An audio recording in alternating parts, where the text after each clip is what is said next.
Once again, my very, very loving greetings to all of you in the matchless and wonderful name of our Lord and Savior Jesus Christ. ഇന്നത്തെ നമ്മുടെ talk ഷോയുടെ title ഇട്ടിരിക്കുന്നത് ഇസ്രയേലും ഗാസയും എന്നുള്ളതാണ്. ഇസ്രയേലും ഗാസയും എന്ന title ഇടാൻ കാരണം ഏതാണ്ട് പ്രവചനങ്ങൾ ഈ കൃത്യമായിട്ട് നിറവേറിക്കൊണ്ടുവരുന്നു. നിറവേറിക്കൊണ്ടുവരുന്നു എന്ന് പറഞ്ഞാൽ നമ്മൾ വിളിച്ച് ചേർക്കപ്പെട്ട ശേഷം സംഭവിക്കേണ്ട കാര്യങ്ങൾ ആരംഭിച്ചു കഴിഞ്ഞു. നമ്മൾ വിളിച്ച് ചേർക്കപ്പെട്ട ശേഷം things to happen in the world after our rapture. Things to happen in the world after our rapture have started happening.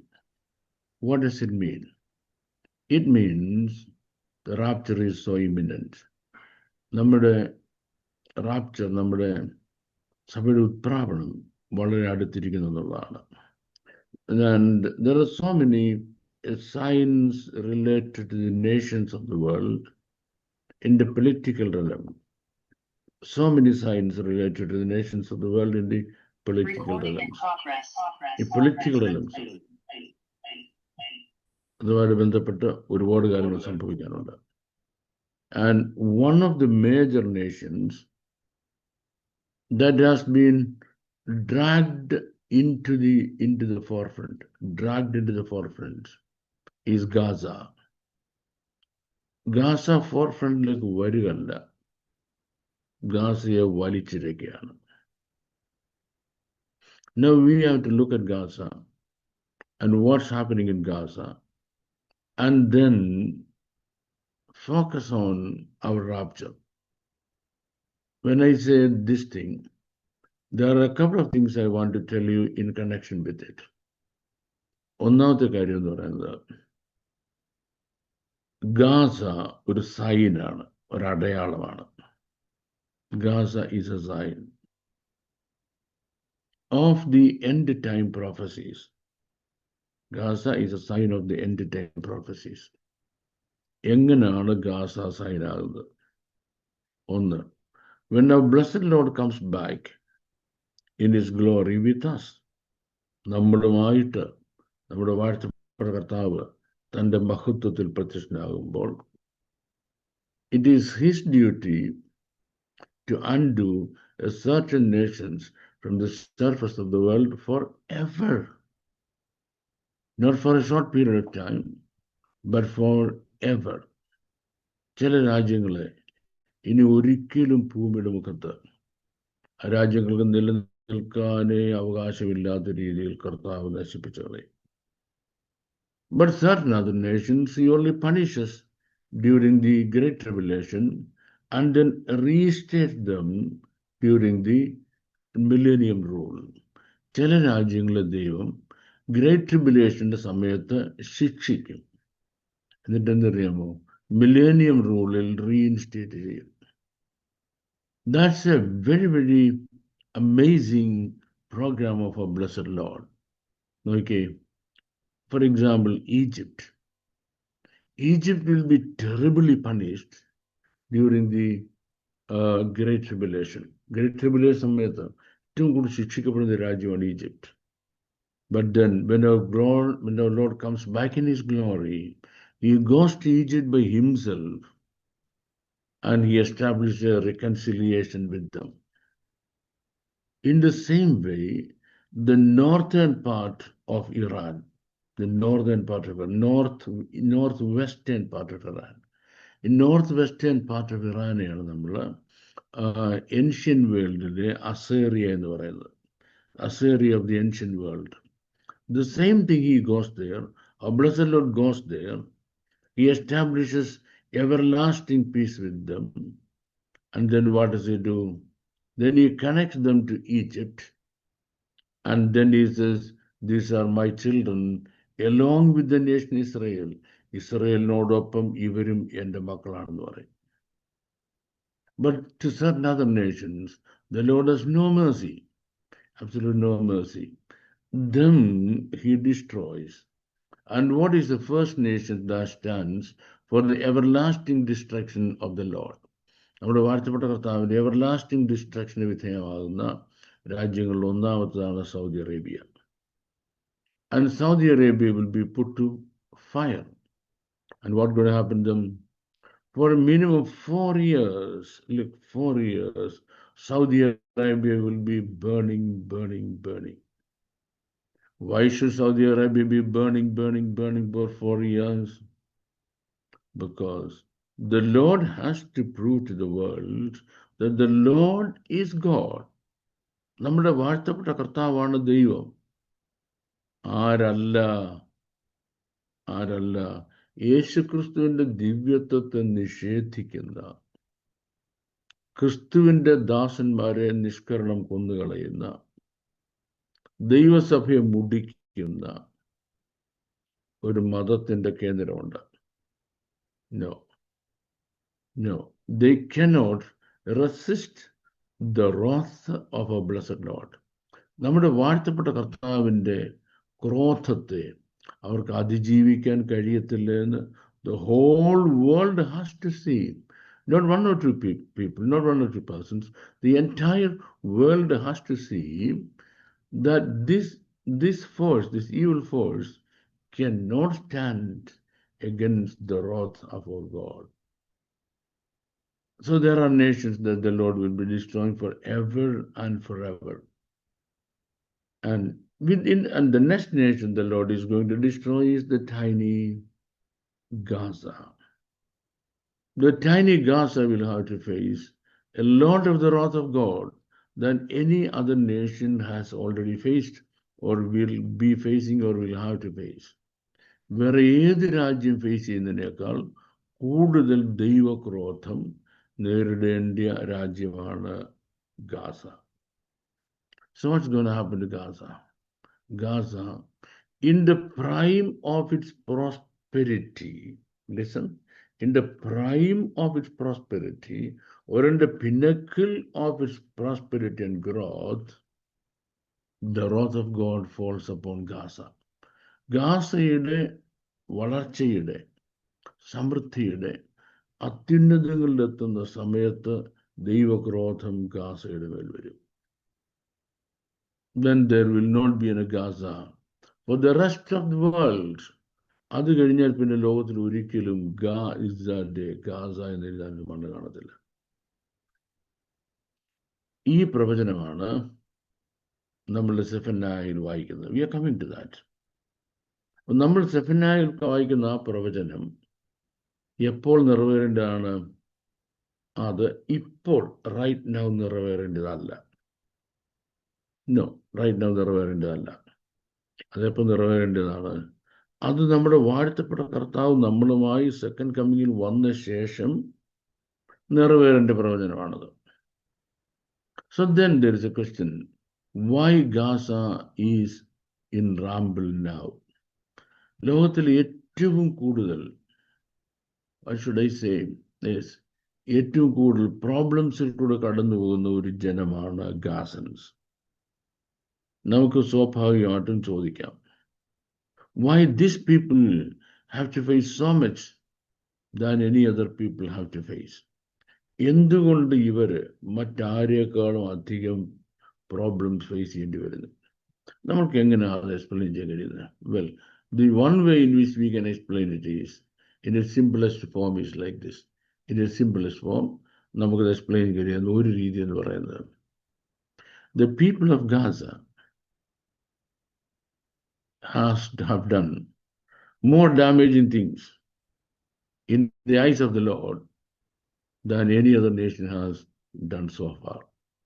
നമ്മൾ ലോക ചരിത്രം പഠിക്കുമ്പോൾ ഏറ്റവും അധികം ദുഷ്പ്രവർത്തികൾക്ക് തങ്ങളെ തന്നെ വിട്ടുകൊടുത്ത ഒരു പ്രദേശമാണ് ഗാസ. ഒരു കാര്യം നമ്മൾ മനസ്സിലാക്കണേ, ഈ ലോകം മുഴുവൻ ആ ഒരു യൂണിവേഴ്സൽ പെർസ്പെക്റ്റീവ് ഉണ്ടെങ്കിൽ ഞാൻ ഈ പറയുന്ന കാര്യം നമുക്കൊന്ന് ഡൈജസ്റ്റ് ചെയ്യാൻ പറ്റത്തുള്ളൂ.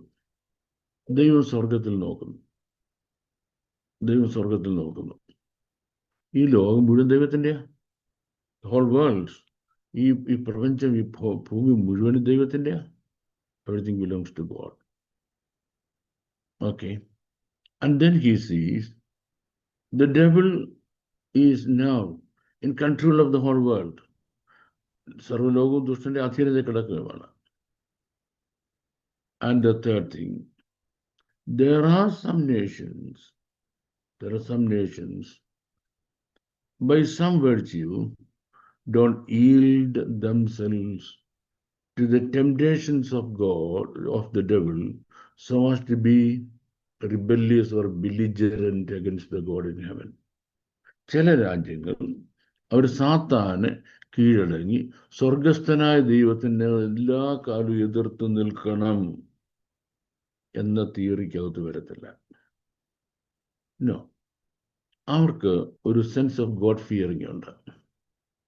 Then there is another set of nations who from the very beginning are totally against the will and plan of God of heaven. ചില ആളുകൾ സ്വർഗസ്ഥനായ ദൈവത്തിന്റെ പദ്ധതിക്ക് പൂർണ്ണമായിട്ടും എതിരാണ്. Completely. So, now when God looks at the earth, he sees two types of nations.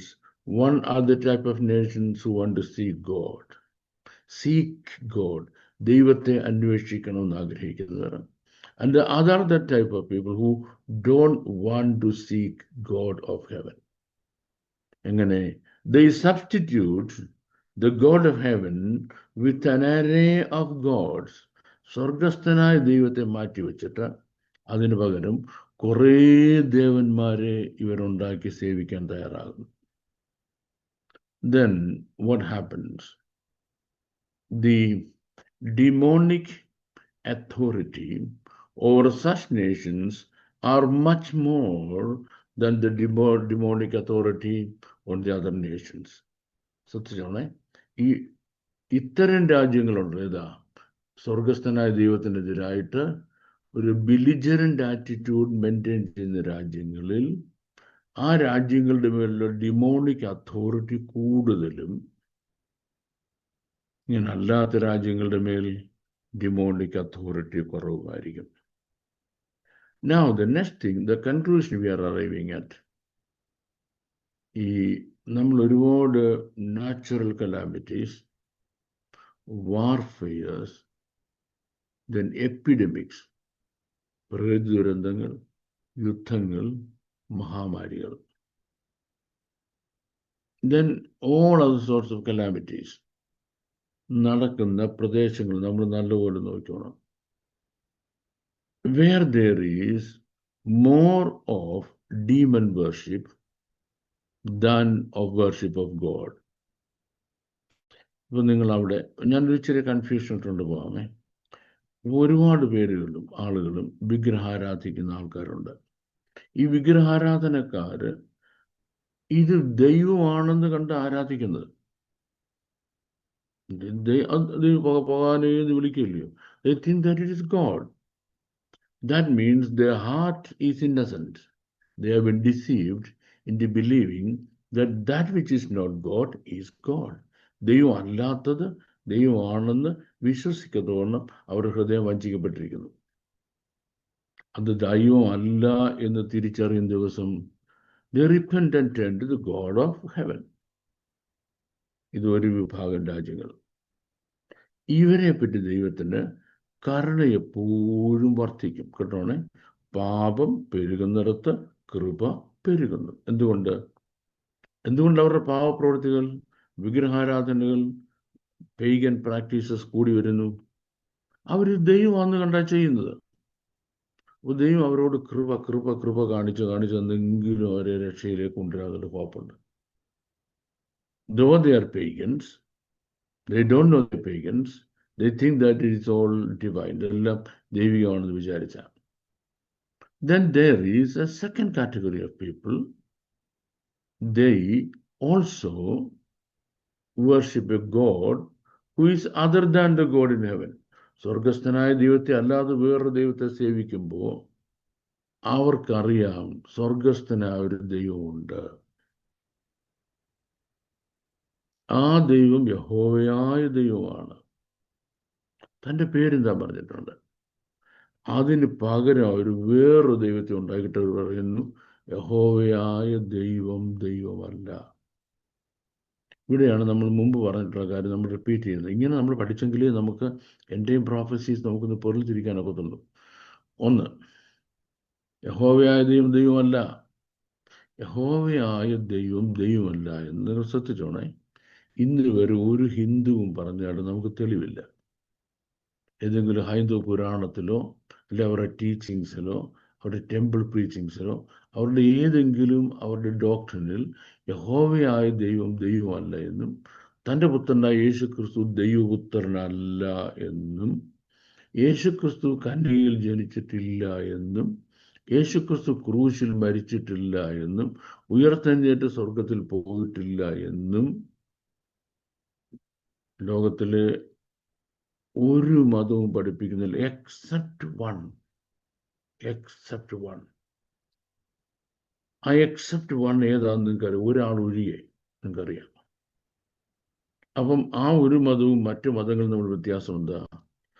അവര് അറിഞ്ഞുകൊണ്ട് പാപം ചെയ്യുന്നവരും മറ്റവര് അറിയാതെ പാപം ചെയ്യുന്നവരും. ഇവർ ബൈബിള് പഠിച്ചിട്ട് ബൈബിള് തിരുത്തി വേറൊരു ദൈവത്തെ ഉണ്ടാക്കി സബ്സ്റ്റിറ്റ്യൂട്ട് ചെയ്തു. പിതാവായ ദൈവത്തിന് പകരം അള്ളാഹുന്നൊരു ദൈവം ഉണ്ടായി. പുത്രനായ യേശുക്രിസ്തുവിന് പകരം മുഹമ്മദ് ഉണ്ടായി. ദൈവത്തിന്റെ പരിശുദ്ധാത്മാവിന് പകരം വേറെ ഒരു ഉണ്ടീകരത്തിൽ എന്തോന്ന്. ദൈവപ്രവൃത്തിക്ക് സമാനമായ വേറെ പ്രവൃത്തികൾ ഉണ്ടാകുന്നു. ഏകദൈവ വിശ്വാസം എന്നുള്ളത് ദൈവത്തിന്റെ ട്രിനിറ്റിയെ ക്വസ്റ്റ്യൻ ചെയ്യാൻ ഉപയോഗിക്കുന്നു. നിങ്ങളെല്ലാവരും ശ്രദ്ധിച്ചിരിക്കുന്നുണ്ടോ? ഏകദൈവ വിശ്വാസം എന്നുള്ളത് അവരെന്തിനുവേണ്ടി ഉപയോഗിക്കുന്നു?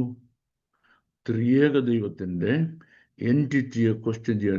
They use the Unitarian God or the oneness of God to question the Trinitarian God or the Trinity of God. അപ്പം എന്താ സംഭവിക്കുന്നത്? God keeps wrath for them. ദൈവത്തിന്റെ കളക്ഷനിൽ ക്രോധം അവർക്ക് വേണ്ടി ശേഖരിച്ചു വെക്കുക. God has a collection of wrath in his hands so that he can disseminate it at every time when they grow up. അവരെ വളർച്ച പ്രാപിക്കുന്ന ഓരോ സമയം, every time when they have some signs of prosperity or there is an increase or they have some blessings, immediately the wrath of God falls upon them and God destroys them. ഇത് നമ്മുടെ മനസ്സിൽ വെച്ചിട്ട് നമ്മൾ ഗാസയിലേക്ക് പോകണം. And let us see why God is so wrathful against Gaza. ലോകത്തിലെ എല്ലാ ആളുകളും സൃഷ്ടിച്ച ദൈവമാണെങ്കിൽ, if God is the creator of every human being, every nationality and every nation and every ethnicity and every people on earth, ഭൂമിയിലെ എല്ലാ രാജ്യങ്ങളെയും എല്ലാ വംശങ്ങളെയും എല്ലാ ദേശങ്ങളെയും സൃഷ്ടിച്ച ദൈവമാണെങ്കിൽ, why God is so wrathful against the people of Gaza? ഇവിടെ രണ്ട് കാര്യങ്ങൾ വീണ്ടും ഞാൻ നിങ്ങളുടെ ശ്രദ്ധയിലേക്ക് കൊണ്ടുവരണമെന്ന്. God has a chosen minority all over the world. God has a chosen microscopic minority all over the world.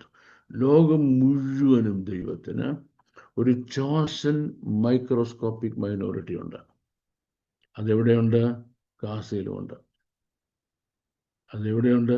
അമേരിക്കയിലുമുണ്ട്. That's in the Soviet Union also, even in Britain also, and even in Canada. God has a chosen minority, God's own people. And them, God has a special provision to save. അവരെ രക്ഷിക്കുന്നതിന് ദൈവത്തിന് ഒരു special പ്രൊവിഷനുണ്ട്. So keep that information in your mind. Keep that information in your mind. Now we are coming back to Gaza. There is a certain amount of sin or quantity of sin that is permitted. നമ്മൾ white lie എന്നും black lie എന്നും പറയുന്ന പോലെ damaging and not damaging sin എന്ന് പറയുന്നത് പോലെ, damaging and not damaging sin എന്ന് പറയുന്നത് പോലെ, പോസിറ്റീവ് ആൻഡ് നെഗറ്റീവ് പ്രോഫസീസ് എന്ന് പറയുന്നത് പോലെ, then endemic and pandemic problem. Endemic എന്ന് പറഞ്ഞാൽ ഒരാളൊരു തെറ്റ് ചെയ്യുന്നു, ആ തെറ്റ് അയാളിൽ തന്നെ അവസാനിക്കുകയാണ്. ഉദാഹരണത്തിന് ബീഡി വലിക്കുന്നു, അവനോട് മുമ്പ് ഇത് ബീഡി വലിക്കട്ടെ, അവൻ്റെ അകംപുകഞ്ഞു പോകുന്നില്ല ഉള്ളോ, ലോകത്തിൻ്റെ സർവനാശമൊന്നും വരുന്നില്ലല്ലോ. പക്ഷെ ഒരുത്തൻ കൊലപാതകം ചെയ്യുന്നു, അത് പാൻഡമിക്കാണ്. ഈ തെറ്റ് ഇവനിലുള്ള കൊലപാതകം ചെയ്യണം തെറ്റ് വേറൊരിലേക്ക് എത്തി അവനെ കൊല്ലുകയും അത് വീണ്ടും കൊലപാതകത്തിൽ നയിക്കുകയും ചെയ്യുന്നു. Pandemic. So endemic and pandemic violence ഉണ്ട്. Endemic and pandemic violence. Endemic വയലൻസിൻ്റെ പ്രത്യേകത, അത് തിരുത്താൻ ദൈവം ധാരാളം സമയം കൊടുക്കും. ഒരുത്തൻ ഇന്ന് കള്ളുകൂടിയന, ബീഡി വലിയന, മോഷ്ടാവാണ്, വ്യഭിചാരിയാണ്, അവന് ദൈവം എന്തെന്ന് പറയുക, ഒരുപാട് സമയം കൊടുക്കും തിരുത്തുന്നതിന് വേണ്ടി. പക്ഷെങ്കിൽ പാൻഡമിക് ആണെങ്കിൽ, തോമസ് അച്ചായോ വല്ലതും മനസ്സിലാകുന്നുണ്ടോ? അച്ഛൻ പറയുന്നു ഒന്നും മനസ്സിലാകുന്നില്ലെന്ന് മനസ്സിലായെന്നാണ്. ഇല്ല മനസ്സിലാകുന്നെന്ന് അച്ഛൻ പ്രാർത്ഥിക്കും. ഇന്ന് രാവിലെ ഈ ബാബുസാർ ഇന്നിപ്പോൾ നമ്മളെ വിളിച്ചുണർത്തി ഈ പ്രാവശ്യം പറഞ്ഞ യാതൊരു ആവശ്യം, ഇതൊക്കെ ഞാൻ ഇത്രയും മുമ്പ് പഠിച്ചതാണെന്നാണ്. നമ്മൾ ഗാസയിലൊക്കെ വരുന്നത് പാൻഡമിക്കാണ് ഒരു ദേശം മെയിൻറ്റെയിൻ ചെയ്ത സിൻ അല്ലെങ്കിൽ വയലൻസ് എങ്കിൽ, പാൻഡമിക്കാണ് ആ ദേശം മെയിൻറ്റെയിൻ ചെയ്ത സിൻ അല്ലെങ്കിൽ വയലൻസ് എങ്കിൽ, God has nothing else to do than annihilation. Annihilation അല്ലാതെ, കൊന്നുകളയില്ല, നശിപ്പിക്കുകയല്ലാതെ ദൈവത്തിൻ്റെ വേറെ യാതൊരു പരിപാടിയുമില്ല. ഇനി ഞാൻ ഗാസയിലേക്ക് വരുമ്പോൾ ശ്രദ്ധിച്ചോണേ, ഗാസയിലെ വയലൻസ് എന്ന് പറയുന്നത് എൻഡമിക് ആണോ പാൻഡമിക് ആണോ? ഗാസയിലെ കൊച്ചു കുട്ടികൾ പോലും ഇസ്രായേലിന് വിരോധമായ കാര്യങ്ങൾ പഠിക്കും. Even the little children in Gaza are being taught things against the existence of the nation Israel. And secondly, people are being given the practice of warfare. Instead of going to schools or computer centers to develop skills, they develop only one skill, that is violently attacking God's people. My question, is it endemic or pandemic? അത് അവരിൽ തന്നെ അവസാനിക്കുന്നതാണോ അത് മറ്റുള്ളവരിലേക്ക് വ്യാപിക്കുന്നതാണോ? Look, in two ways it has become pandemic. Number one, if they attack Israel, the nearest neighbor Israel, or Christians they attack. That's what they proved 2 years ago, 23rd, 7th of October 2023. They proved there is a pandemic. And secondly, they invaded the entire Western world. They invaded the entire Western world. And they are popularizing the wrong theory against the children of Israel. Pandemic. ഈ pandemic violence practice ചെയ്യുന്ന ആളുകൾ അത് മനഃപൂർവ്വമാണെങ്കിൽ, ഇസ്രായേലിൻ്റെ ദൈവത്തെ അറിഞ്ഞിട്ടും ആ ദൈവത്തിൻ്റെ ജനത്തെ നശിപ്പിക്കാനാണെങ്കിൽ, okay, what is the solution? Solution is destroy them. ഇല്ലാതാക്കുക. എന്നില്ലാതാക്കുക? കർത്താവ് തൻ്റെ മഹത്വ പ്രത്യക്ഷതയിൽ ഭൂമിയിൽ വന്ന് നേരിട്ട് ചെന്ന് അവരെ ഇല്ലാതാക്കുക. That is God's plan. അതാണ് പറഞ്ഞത്, നമ്മൾ വാഴ്ത്തപ്പെട്ട കർത്താവിൻ്റെ മഹത്വ പ്രത്യക്ഷതയിൽ കർത്താവ് ഇല്ലാതാക്കാൻ പോകുന്ന രാജ്യങ്ങളിൽ ഒന്നാണ് ഗാസ എന്ന്. And then the next thing, അതിനോടൊപ്പം മനസ്സിലാക്കേണ്ടത്, അപ്പോൾ അതുവരെ അവർക്കൊരു കുഴപ്പമില്ലെന്നാണോ? Does it mean until that day they are going to be very, very absolutely fantastic, okay, marvelous, scurrilous, very, very fine? Not even remotely. Not even remotely. God does not give peace of life to a nation if they practice pandemic violence against the God of Israel and Israel, his people.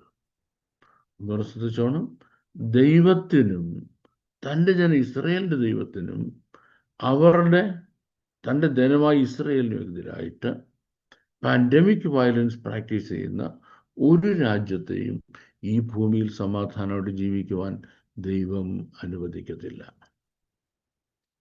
അതുകൊണ്ടാണ് നമ്മൾക്ക് ഒരിക്കലും ദൈവിക സമാധാനം എന്ന് പറയുന്നത്, piece and prosperity and growth and development എന്ന് പറയുന്നത് ഒരു പ്രത്യേക മതം പ്രാക്ടീസ് ചെയ്യുന്നിടത്ത് മാത്രമില്ല. അപ്പൊ നമുക്ക് ഈ ജപ്പാൻ എടുക്കാം. ഒരു ഗ്രോത്ത് ഇറ്റ് ഈസ്.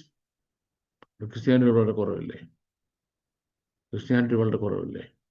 ഇതുപോലെ നമുക്ക് സ്കാൻഡിനേവിയൻ രാജ്യങ്ങൾ എടുക്കാം. Peace, prosperity, wealth. ഇതിൽ വേൾഡ് നമ്പർ 1, വേൾഡിന്റെ തലപ്പത്ത് നിൽക്കുന്ന ആളാണ് ആര്? സ്കാൻഡിനേവിയൻ രാജ്യങ്ങൾ. എത്ര ക്രിസ്ത്യാനികളുണ്ട്? വിരളയിലുണ്ടാകും ക്രിസ്ത്യാനികളുള്ളൂ. ഉണ്ടെങ്കിലായി, ഇല്ലെങ്കിലായി. അവിടെങ്കിലും ഇല്ല. പക്ഷെ എന്ത് സംഭവിക്കുന്നില്ല? സ്വർഗസ്ഥനായ ദൈവത്തിനും തൻ്റെ ജനത്തിനുമെതിരായി പാൻഡമിക് വയലൻസ് അവര് പ്രാക്ടീസ് ചെയ്യുന്നില്ല. So far so good. ഇനി നമ്മൾ ഗാസയിലേക്ക് പോവാം. ഗാസയുടെ ചരിത്രം നമ്മൾ കുറച്ച് പഠിച്ചിട്ട് എങ്കിൽ മാത്രമേ നമുക്ക് why God of Israel is so vehemently against the nation Gaza എന്ന കാര്യം നമുക്ക് മനസ്സിലാകത്തുള്ളൂ. So please be with me. In the unlikely event of you not being able to follow anything, you can still sit with me. We will explore the pages of prophecy to discover what God has announced about Gaza. സ്വർഗസ്ഥനായ ദൈവം ഗാസയെ പറ്റി എന്താണ് പറഞ്ഞത്? That's what we are going to look at. And what its end will be according to scriptures. നമ്മുടെ വിശുദ്ധ തിരുവെഴുത്തുകൾ അനുസരിച്ച് Gaza എവിടെയാണ് അവസാനിക്കാൻ പോകുന്നത്? Gaza is not a modern name invented by newspapers. ഇപ്പം ന്യൂസ് പേപ്പർ ഈയിടെ ഇൻവെന്റ് ചെയ്ത ഒരു പുതിയ പേരല്ല ഗാസ എന്ന് പറയുന്നത്. It is one of the oldest names known to us in human history.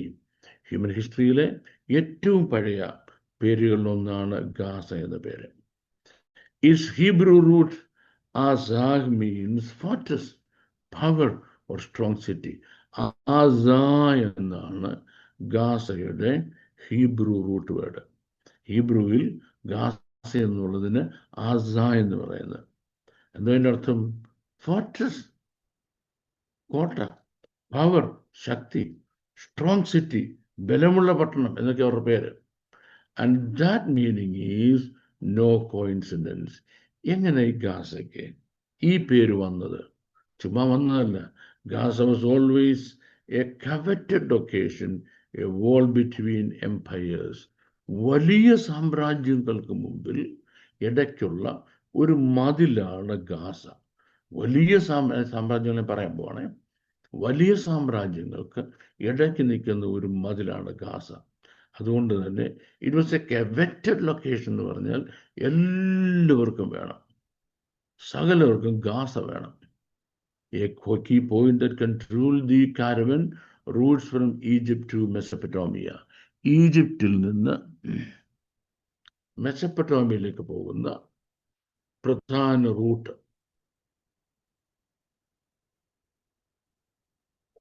ഈജിപ്തിൽ നിന്ന് മെസപ്പൊട്ടോമിയയിലേക്ക് പോകുന്ന പ്രധാന റൂട്ട് നിയന്ത്രിച്ചിരുന്നത് ഈ ഗാസ എന്ന് പറയുന്ന സ്ഥലം. അതിലാവുകൊണ്ട് whoever controlled Gaza controlled the passage between two continents.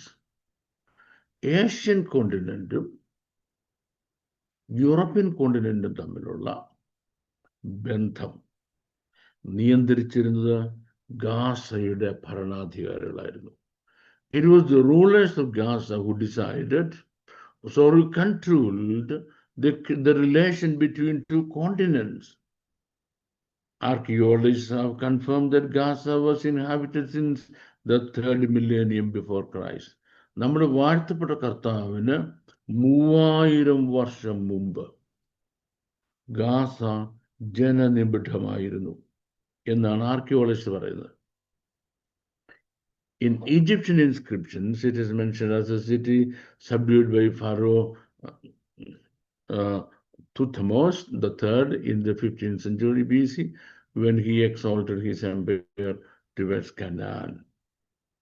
ഇനി ഈജിപ്ഷ്യൻ ഇൻസ്ക്രിപ്ഷൻസ് ഗാസയെ പറ്റി രസകരമായ കാര്യം പറയുന്നത്, കർത്താവിന് 1500 വർഷം മുമ്പ് എന്ന് പറഞ്ഞാൽ നമുക്ക് ഏതാണ്ട് എന്ത് പറയാം, മോശയുടെ കാലത്തിന് തൊട്ട് മുമ്പ് വരെ ഈജിപ്ഷ്യൻ ഭരണാധികാരികൾ കീഴടക്കി വെച്ചിരുന്ന സ്ഥലമായിരുന്നു ഗാസ. നമുക്ക് ഇന്നിപ്പോൾ സുമിത്രോട് സുമിത്ത് ചെയ്യത്തില്ല, അടുത്ത ആഴ്ച നമുക്ക് സുമിത്രോട് പറഞ്ഞ് റെഡിയാക്കി വെക്കാം നല്ലൊരു മാപ്പ് എടുക്കാൻ. ഇന്നിപ്പം മാപ്പ് കാണിക്കാൻ പറഞ്ഞ സുമിത് നമ്മുടെ മാപ്പ് തരത്തില്ല. If we ask Sumit to show us a map now, he would be very opposite. So next week we can make it. See, Mesopotamia എന്ന് പറയുമ്പോൾ എന്താണത്? എൻറ്റയർ അന്നത്തെ ഇറാഖ് പിന്നീട് ഉണ്ടാകുന്നത്. It was so rich. Mesopotamia was so rich. That was up in the north. ഇനി താഴെ Egypt was so full of fruits. The bread basket of Europe എന്നാണ്, bread basket of Asia എന്നാണ് ഈജിപ്തിനെ പറഞ്ഞിരുന്നത്. Not only that, scientific advancement, military advancement, discoveries, inventions ഇതുകൊണ്ട് ഈജിപ്തിൻ്റെയാണ്. ഈ ഈജിപ്തിലെ ഫറോസ് എത്തിച്ചാണ് മോശയുടെ കാലത്തെ ഫറോ, ഒരു 3 മുമ്പുള്ള ഫറോ, ഇയാൾ പോയിട്ട് പാലസ്തീൻ ആക്രമിച്ചു. മെസപ്പൊട്ടോമിയ മുഴുവൻ ആക്രമിച്ചിട്ട് പാലസ്തീൻ എന്ന് പറയുന്നത് അയാളുടെ കീഴിൽ കൊണ്ടുവന്നു. നമ്മളിപ്പോൾ പാലസ്തീൻ എന്ന് പറയുന്നത് അന്നത്തെ കനാൻ നാട്, അല്ലെങ്കിൽ നമുക്കെന്ത് പറയാം, ഇസ്രയേൽ നാട്, ഇന്നത്തെ ഇസ്രയേൽ നാട് മുഴുവൻ അയാളുടെ കീഴിൽ കൊണ്ടുവന്നു. അയാളുടെ കീഴിൽ കൊണ്ടുവന്നത് കൊണ്ട് എന്താണെന്നറിയാമോ, അതുകൊണ്ടാണ് അയാൾക്ക് റെഫ്യൂജി സ്റ്റേറ്റസ് കൊടുക്കാൻ കഴിഞ്ഞത്. ആർക്ക്? പാലസ്തീനിയൻസിന്. Are you all following your sleeping? ഞാൻ ആപ്പടെ നോക്കിയിട്ട് നമ്മുടെ പാസ്റ്റർ KP സാമുവൽ, അദ്ദേഹം മാത്രമേ ശ്രദ്ധിക്കുന്നുള്ളൂ കേട്ടോ. നമ്മുടെ ജോർജ് വർഗീസൊക്കെ ചുമ്മാ ഇരിക്കുക. സാറിന് നമ്മുടെ തമ്പാൻ സാർ നല്ല ആക്റ്റീവാണ്. തമ്പാൻ സാറും പാസീവാണ്. പുള്ളിക്ക് രാവിലെ ഒരു കട്ടൻ കാപ്പി കിട്ടുന്ന. ഇന്ന് രാവിലെ എന്തുകൊണ്ട് മിസ്സായിപ്പോയി ഇല്ല തമ്പാൻ സാറേ? നമുക്ക് അടുത്ത ആഴ്ച കട്ടൻ കാപ്പി സംഘടിപ്പിക്കാം. അടുത്ത ആഴ്ച സംഘടിപ്പിക്കാമെന്ന്. Don't worry. നമ്മുടെ സിന്തസിസ്റ്റ് ഇരിക്കും, നല്ല അടിപൊളി കട്ടൻ കാപ്പി സിന്തസിസ്റ്റ് ഉണ്ടാക്കുന്നത്. Okay, so we are coming back to, അന്ന് ഈ കനാൻ ദേശം വരുന്ന ദേശം മുഴുവൻ ഇയാൾക്ക് കീഴടക്കിയിരിക്കുക. ഞാനൊരു എക്സാമ്പിൾ പറഞ്ഞിട്ട് നമുക്ക് മുന്നോട്ട് പോകാം. ബ്രിട്ടനിൽ ഒരു കാലത്ത് ലോകം മുഴുവൻ ഭരിച്ചിരുന്നത്, പിന്നീട് അവർ വിട്ടുപോയപ്പം അതെല്ലാം എന്തായി? ഫോർമർ ബ്രിട്ടീഷ് കോളനീസായി. അവിടെ ഒരാൾ പ്രശ്നം ഉണ്ടാക്കുകയാണെങ്കിൽ അയാൾക്ക് ഓടി ബ്രിട്ടനിൽ വന്നാൽ പൊളിറ്റിക്കൽ അസൈലം കിട്ടും. ഇതുപോലെ പാലസ്തീൻ ഉൾപ്പെടെ, കനാൻ ഉൾപ്പെടെ, including Canaan and even Mesopotamia, whenever people started some political strife there, they were able to get political asylum in Egypt. വലിയ 2 ശക്തികൾ, ഒരു ഭാഗത്ത് മെസപ്പൊട്ടോമിയ, ഇറാൻ, ഇറാഖ് ഉൾപ്പെടുന്ന വലിയ Arab power. And down on the earth, down on the south, is the massive nation called Egypt. And what could we call Egypt in those days? America today, what America is today to the world, was Egypt in those days to the world. In America, ഈ Trump കടന്നു വിരട്ടുമ്പം എനിക്ക് തോന്നുന്നു വിരലാത്ത ഒരേ ഒരു മനുഷ്യൻ ലോകത്തുള്ളൂ. Trump വിരട്ടുമ്പോൾ വിരലാത്ത ഒരേ ഒരു മനുഷ്യൻ ലോകത്ത്, അത് നമ്മുടെ CJ തോമസ് അച്ചാന. കാരണം അച്ചാനൊന്നും അറിയുന്നില്ല ഇല്ല ചാ, അറിഞ്ഞെങ്കിലല്ലേ വിരലാനൊക്കത്തുള്ളൂ. ചാനറിയാൻ പോകുന്നില്ല, സോ ഈ വിരലുന്നില്ല. ലോകം മുഴുവൻ എന്തിനാ ട്രംപ് പറയുമ്പം അനുസരിക്കുന്നത്? കാരണം is the most powerful nation in the world. ഈ രണ്ട് വലിയ പവേഴ്സിനിടയ്ക്ക് ഒരു പവർ കോറിഡോർ ഉണ്ട്. Power corridor. ആ കോറിഡോർ ക്രോസ് ചെയ്ത് അങ്ങോട്ടും ഇങ്ങോട്ടും പോകാനൊക്കത്തുള്ളൂ. ആ കോറിഡോറാണ് ഗാസ. അപ്പം whoever ruled Gaza, they controlled these two continents.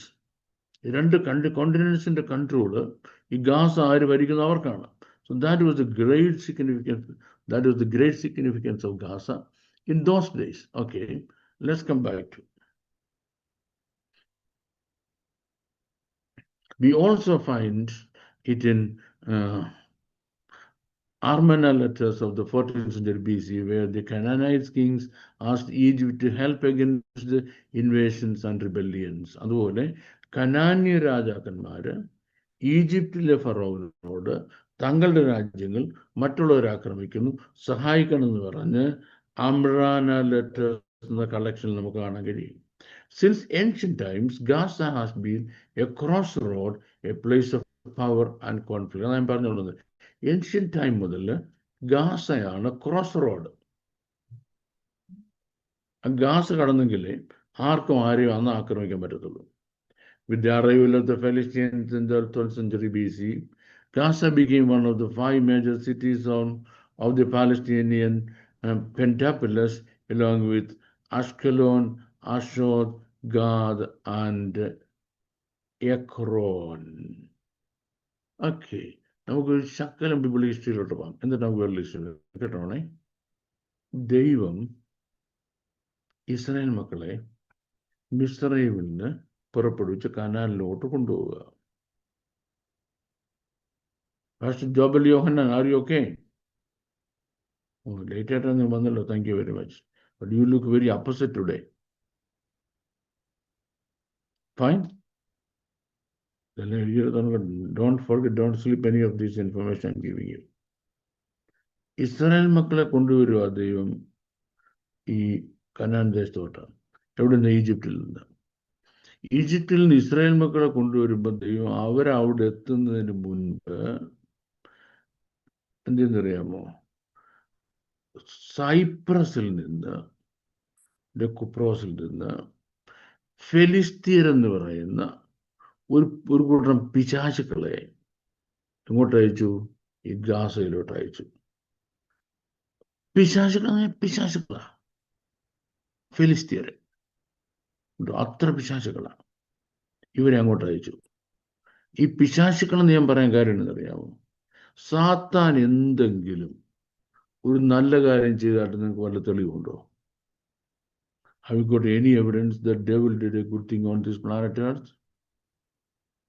There is no evidence anywhere.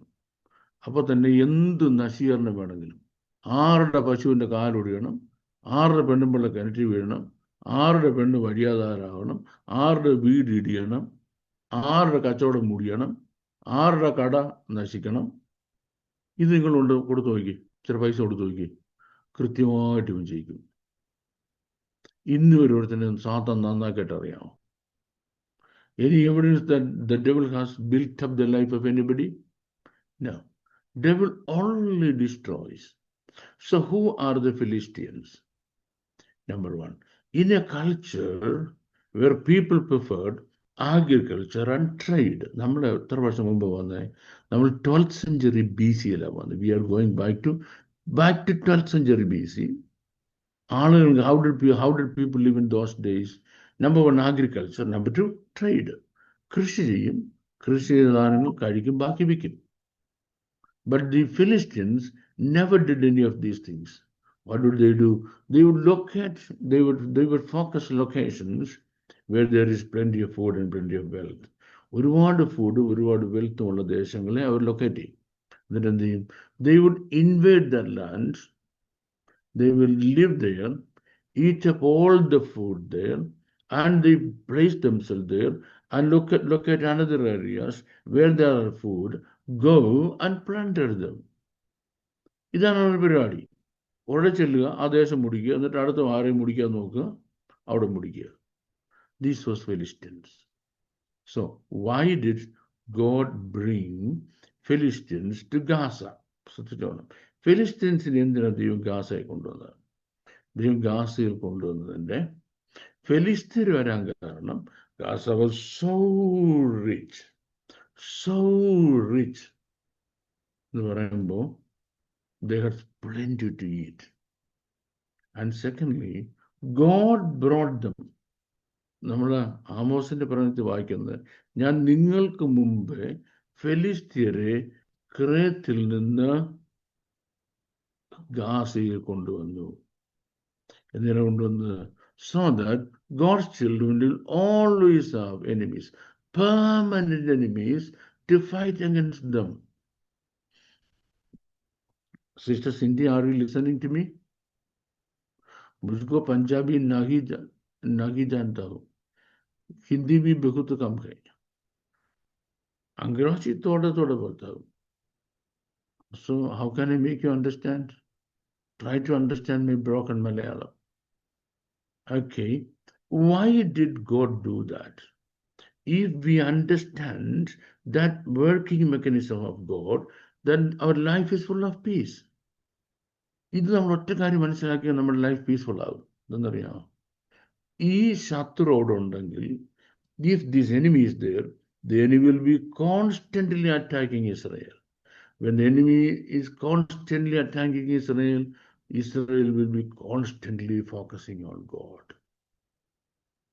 God knows if we are always being attacked by demons, by devils or Satan, we have no choice other than looking at God.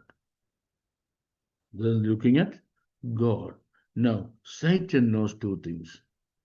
He can destroy some people by keeping himself away from them. സാത്താന് ഒരു കൂട്ടം ആളുകളെ നശിപ്പിക്കണമെന്നുണ്ടെങ്കിൽ, what is the easiest way? Keep himself away from them. When devil doesn't attack them, what do? Number one, they don't turn to God. Number two, they turn to the devil. And number three, their spiritual qualities on decline. And number four, they perish from the inside, not from the outside, they perish from the inside. God did not want or does not want that condition to happen to the people of Israel. ഇസ്രായേലിന് സംഭവിക്കരുത്. ഏതാ? സ്വന്തമായി നശിക്കരുത്. അതുകൊണ്ടാണ് ദൈവം എന്ത് ചെയ്തത്? ഫെലിസ്തീനെ കൊണ്ടുവന്ന് ഗാസയിലിട്ടത്. ഞാൻ കുറച്ച് പറയാനുള്ള കുറച്ച് മുന്നോട്ട് കയറിയുമ്പോൾ പറയാൻ പോവാണ്. ഇപ്പോൾ ഗാസയിൽ താമസിക്കുന്ന പാലസ്റ്റീനിയൻസ് എന്ന് പറയുന്നവര് ഫെലിസ്തീയർ അല്ല. ഇപ്പോൾ ഗാസയിൽ താമസിക്കുന്ന പാലസ്റ്റീനിയൻസ് എന്ന് പറയുന്ന ആളുകൾ ആരല്ല? They are not Philistines. But unfortunately, that is what the Islamic world tries to tell the world. That's blatant lie. Islamic ലോകത്തോട് പറയാൻ ആഗ്രഹിക്കുന്ന ബ്ലേറ്റന്റ് ലൈ എന്ന് പറയുന്നത് എന്നറിയാമോ? ഇവരവിടുത്തെ പുരാതനവാസികളാണ്. പുരാതന കാലം മുതൽ ഇവരാ നാട്ടിൽ കിടക്കുന്നവരാണ്. അതുകൊണ്ട് the nation of the land of Israel belongs to them. But that's a lie. Don't believe it. That's blatant lie. Okay, so I told you about how the Philistines came and they captured the land called Gaza. Okay, let's come a bit more forward.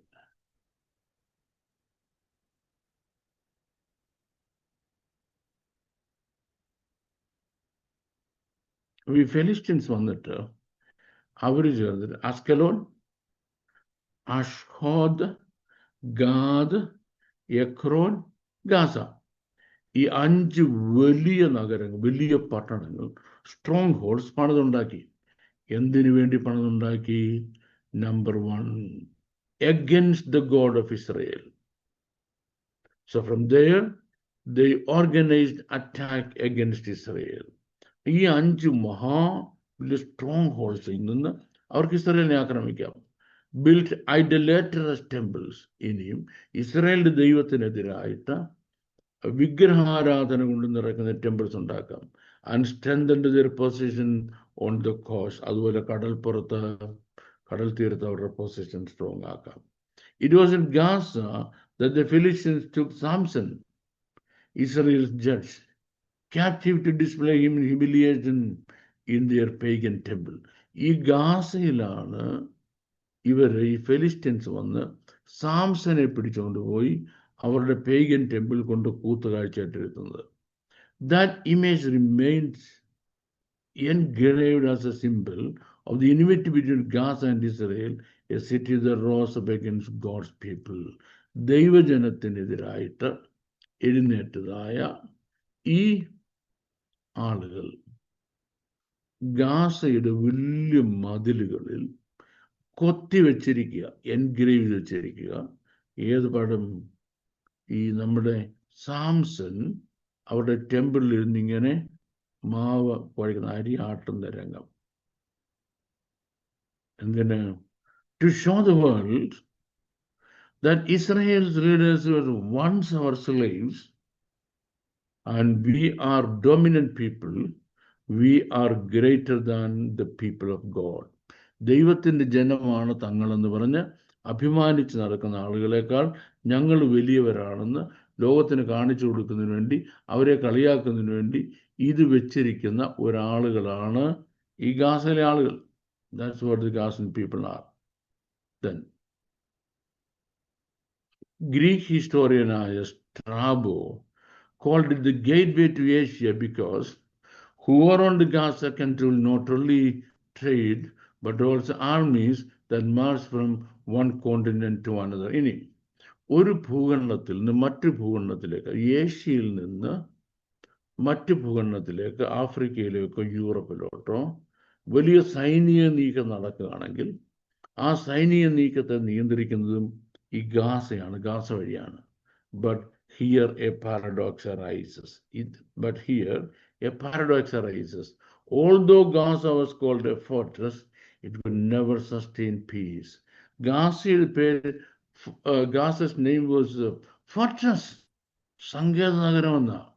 പക്ഷെ അതിന് ഒരിക്കലും സമാധാനം ഉണ്ടായിട്ടില്ല. Its walls were torn down time and again by conquerors. ഓരോ പ്രാവശ്യം Gaza ഒരു ശക്തിയായിട്ട് ഉയരുമ്പോഴൊക്കെ വിദേശ ഫോറിൻ കോൺഗ്രേഴ്സ് വന്നിട്ട് നശിപ്പിച്ചു കളയും. Egyptians, Assyrians, Babylonians, Persians, Greeks, Romans, crusaders, Ottomans.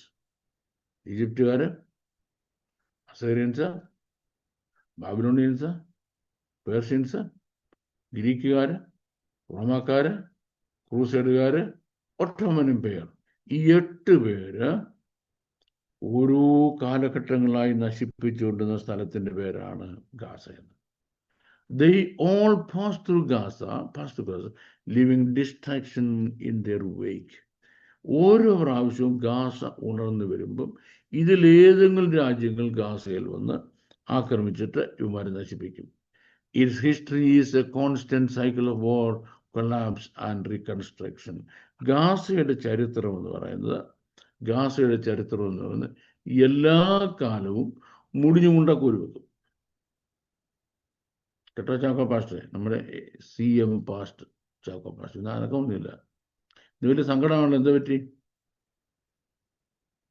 ലേറ്റായിട്ട് എഴുന്നേറ്റില്ലേ? പിന്നല്ല, ഇതാ പറയുന്നത്, നേരം പോലെ തിരിഞ്ഞേക്കണമെന്ന്. ചിലരോട് ഞാൻ പറയും, ഇങ്ങനെ കിടന്ന് മൂടിപ്പോച്ച് കിടന്ന കേട്ടോ വിൽസം പാസ്റ്ററെ, കാഹളം കേൾക്കുന്നത് എങ്ങനെ? പാസ്റ്റർ ചില ചെവി വരെ മൂടിക്കൊണ്ട് കിടക്കുന്നത്. ഞാൻ പറയും, എൻ്റെ കുഞ്ഞ് കാഹളം കേൾക്കണ്ട. നമ്മൾ ഫോണിൽ വിളിക്കുന്ന കേൾക്കണ്ട, പോട്ടെ, കാഹളം കേൾക്കണ്ടേ? We call them on phone, they don't hear. But what about the trumpet call from heaven? Should they don't want to hear it? That's important. Okay. So we are coming back to so be careful, you should wake up to, next Friday, you should wake up early morning because the class will be starting early. Okay, that's a reminder. So where are we coming? We're coming to Gazans.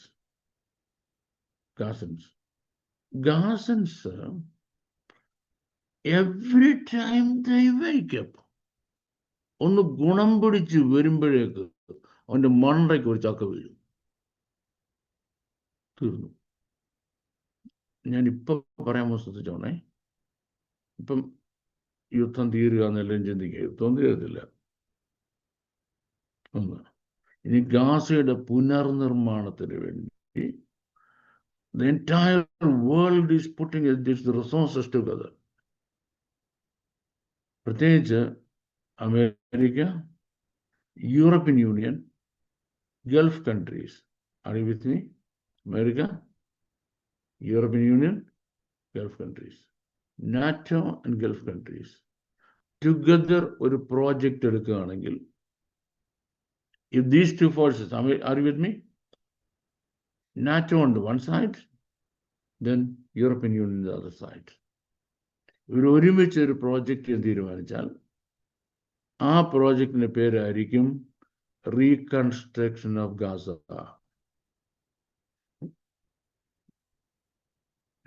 Muraleedharan pastor സന്തോഷമായിരിക്കുന്നോ? Biju Muraleedharan pastor, long time no C.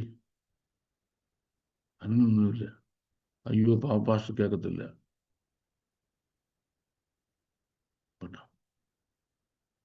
Pastor, are you able to hear? പക്ഷെ നോക്കാം, ഞാൻ എവിടെ എന്നിട്ട് ആദ്യം ഒന്ന് കാണുന്നു കേട്ടോ, പിന്നെ കേൾക്കുന്നത്. If two massive powers in the world come together for one massive reconstruction project, that reconstruction project is what is called the reconstruction of Gaza, which is going to start any time from today onwards. And മഹാരാജ്യങ്ങൾ സമാധാന സമ്മേളനത്തിൽ കൂടി വരിക. ഒരു ഭാഷ സമാധാന സമ്മേളനം എന്നറിയാമോ? Piece treat already ഒപ്പിട്ട് കഴിഞ്ഞു. ഇനി സംഭവിക്കേണ്ടത് എന്താണ്? Rebuilding of Gaza. Rebuilding of Gaza എന്ന കാര്യം പറയുമ്പോൾ നമ്മൾ എവിടെ വരെ പോകണം? We should go back to 3,500 years. 3,500 years, over the last 3,500 years, what happened in Gaza? Gaza has been attacked, then reconstructed. Attacked and reconstructed. Attacked and reconstructed. And now, the world's wealth, the entire world's wealth, going to be pulled into this city. ലോകത്തിൻ്റെ മുഴുവൻ wealth ഈ സിറ്റിയിലൊക്കെ പുള്ളിൻ ചെയ്യാൻ പോകും. ഈ ചെറിയ പ്രദേശത്ത് പുള്ളിൻ ചെയ്യാൻ പോകുമ്പം can you just imagine the massive growth is going to take place? The sort of construction, so the sort of reconstruction, the sort of rebuilding, the sort of reinstating, world has never seen. That's what we are going to see taking place in Gaza very shortly. വളരെ പെട്ടെന്ന് Gaza സംഭവിക്കാൻ പോകുന്നത്. Gaza എന്താണ്? ഭയങ്കരമായ പുനർനിർമ്മാണത്തിലേക്ക് വരിക. So what does the world hope? Number one, the world hopes that Gaza is peaceful, so Israel is also peaceful. When that region is peaceful, the world is at peace. Gaza പീസ്ഫുള്ളായി, ഇസ്രായേലിന് ഉപദ്രവമില്ല, അവിടെ യുദ്ധമില്ല, ലോകം മുഴുവൻ പീസ്ഫുള്ളായി. Pastor പറഞ്ഞു സമാധാനം സമാധാനം എന്ന് അവർ പറയുമ്പോൾ, സമാധാനം എന്നവർ പറയുമ്പോൾ ഗർഭിണിക്ക് പ്രസവവേദന വരുന്ന പോലെ അവർക്ക് നാശം പെട്ടെന്ന് ഭവിക്കുന്നു. So the reconstruction of Gaza is going to take place, means what's going to happen? Maybe by the finishing point of it. അപ്പം നിങ്ങൾ ഒത്തിരി വർഷം എടുക്കുമെന്ന്. ഒത്തിരി വർഷം എടുക്കത്തില്ല. ഇന്ന് തുടങ്ങിയാൽ മാക്സിമം 7 years. Maximum 7 years. പക്ഷെ ഇന്ന് തുടങ്ങി മാക്സിമം 1-2 വർഷം കൊണ്ട്, 2 വർഷം കൊണ്ട് ഗാസയുടെ പുനർനിർമ്മാണം തീരും. എന്തുകൊണ്ട് ഗാസയുടെ പുനർനിർമ്മാണം തീരും? Because of modern technology. I'll tell you an example. 2003-ൽ Britain തീരുമാനിച്ചു. Britain decided to have a fifth runway, a fifth terminal for the British air, for the Heathrow Airport, a massive terminal. So everything was planned and calculated. They decided that it's going to finish in 3 years' time. The new terminal is going to be, when you come to London, you will see a massive terminal. They said it's going to finish in 3 years' time. Do you know what happens? Exactly in 1.5 years' time, everything finished. Everything. But 2003 technology another. Now we are living in 2025. Can you imagine what sort of technology is going to be? That means construction projects from all over the world will come and build Gaza, rebuild Gaza. What's the purpose? Tambaja, you understand what's the purpose for rebuilding Gaza? The purpose for rebuilding Gaza is for the Mashiach to come along with us and punish Gazans forever for all the sinful things they committed in history against God of Israel, God of heaven, and his people, the Israelis. തൻ്റെ ജനമായ ഇസ്രയേലിനും സ്വർഗസ്ഥനായ ദൈവത്തിനെതിരായിട്ട് Gaza ചെയ്ത crimes കേട്ടോണേ. നമ്മൾ ആമോസിന്റെ പ്രവചനം പഠിക്കുന്നു. When we study the book of Amos, it says, I will not withhold punishments for 3 or 4 violence of Gaza. ഗാസയുടെ 3-4 അതിക്രമ നിമിത്തം ഞാൻ ശിക്ഷ മടക്കുകയില്ല. 3-4 അതിക്രമ നിമിത്തം ഞാൻ ശിക്ഷ മടക്കുകയില്ല. So, what are the major violences or the major iniquities that Gazans practiced against the God of Israel? ഇസ്രായേലിന്റെ ദൈവത്തിനെതിരായിട്ട് ഗാസയിലെ ആൾക്കാർ അവരുടെ ചരിത്രകാല ആരംഭം മുതൽ നടത്തിയതായ വയലൻസ് എന്തൊക്കെയാണ്? Does the Bible specifically say, because of this violence, I'm going to destroy Gaza? ഇന്ന violence കാരണം ഞാൻ ഗാസ എന്നേക്കും ഡിസ്ട്രോയ് ചെയ്യും എന്ന് ബൈബിളിൽ പറഞ്ഞിട്ടുണ്ടോ? If the time permits, I believe we will be looking into the violence of Gaza one after another. ഞാൻ എന്തിനാ ഇതൊക്കെ പറഞ്ഞത്? To give you an idea that our God is a God of justice. ദൈവം എന്ത് ചെയ്യുന്നു? തെറ്റ് ചെയ്യുന്നതിനെ ശിക്ഷിക്കുന്നു. At the same time, God protects those who fear the laws and regulations of God. May the Lord bless all of us. Thank you very much. Bye.